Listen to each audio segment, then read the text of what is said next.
Hello again, folks. It is High Lord Tamberley bringing you yet another Obscurity in Miniature. Today we're going to take a quick look at Galon Garreg, which is a Dewindraig of Gwaelod.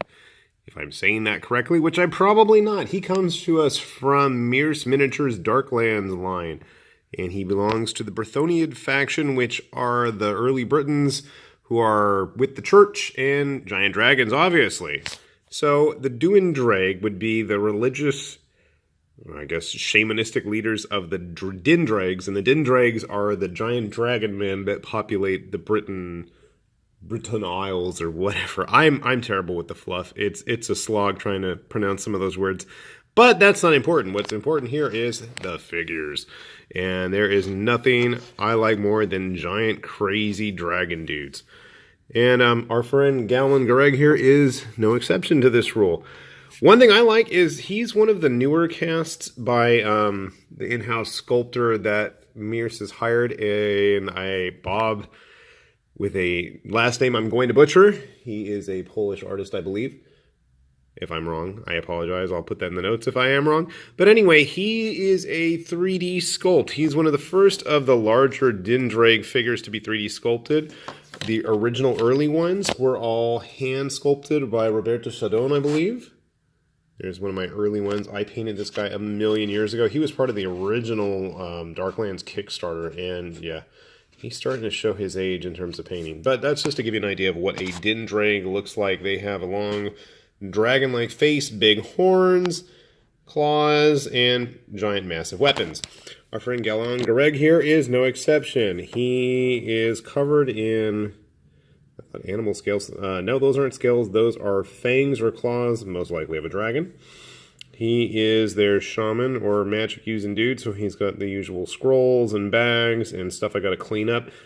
And with the exception of their leader, almost all the Dyndraigs are just covered in tatters and ragged-looking armor. He carries, though, a giant staff that has the actual skull of a dragon that's going to attach to it. Also has the bottom of the jaw there. Just toss that. There is his own head. Unlike most of the Dyndraig, he is actually wearing some kind of a hood. It'll be fun to try to paint. Also be fun to try to get it in focus, but very dragon-like. I like that his horns are actually attached. That was the biggest pain in the butt with all of the early Dyndraig models, is their horns were not attached and they had a tiny shallow contact point, and it was a major royal pain to get them to attach. So that is a big plus in my book, and I built quite a few Dyndraig at this point. I'll have to bust them out and let you guys see if I wasn't too embarrassed about their paint jobs. He's also got a big honking knife and a little honking knife. So I'm going to take a moment, grab some clippers and some kind of a mask as I go to town on this resin, and we'll take a look at what he is like all put together. So we've got Galon Garreg here built up for the most part. I didn't attach his big skull of a dragon to the staff yet, just due to how top heavy it is. There you go. It was already glued onto it. Now, well, not so much.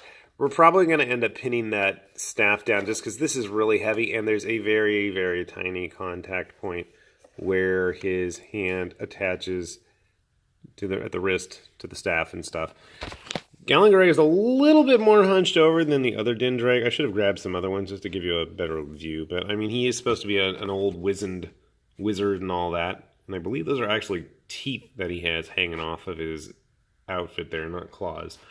So I said he's about the size of a typical Dyndraig. He's a little bit shorter, but how big is a Dyndraig? Well, let's take a look. I grabbed a typical Mierce human. These are 28 millimeter, I'd say, in size. 28 millimeter scale, 30 millimeter scale. I'm not really sure. Can't remember because they have kind of changed the size. And he is in need of a dull coat, but that's another story. So he barely goes up to the thing's waist. They are huge.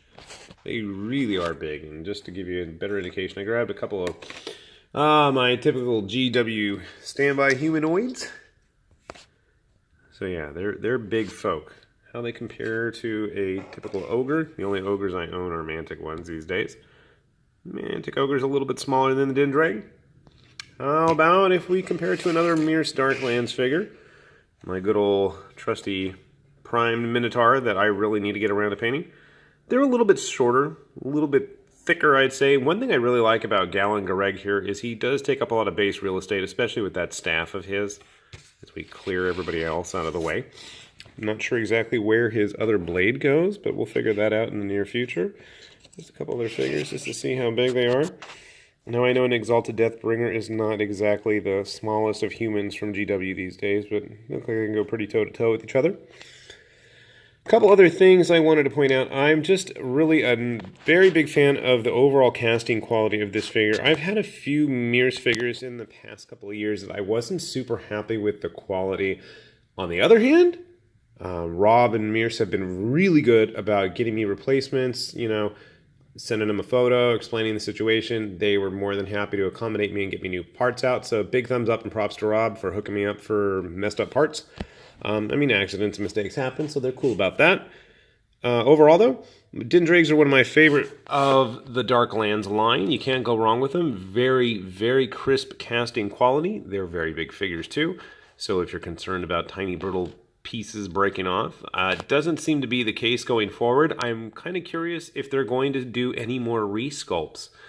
So I know there's been a lot of online discussion about the wolves and the lizards and a few other bits and pieces from the Darklands line that have gotten upcoming resculpts. I mean, looking at the overall quality of Galon Garreg here, I really think that it would be nice to have some other comparable ones going forward. Maybe some one-off hero-type characters. I don't know. But very happy with the quality. Then again, I've always been happy with the quality of Mierce's pieces. So if you're looking for some big giant dragonmen, Mierce's Darklands, Brythoniaid in particular, are where you want to head. So there's a link below down there. Galon Garreg is now available on their website. I want to say I got him through one of their multitude of Kickstarters, but I could be wrong. I've completely lost track these days. But overall, very cool figure, very cool company, and very good prices when you happen to hit a sale. So check it out. This has been High Lord Tamerlane with Obscurities in Miniature. See you later. Bye.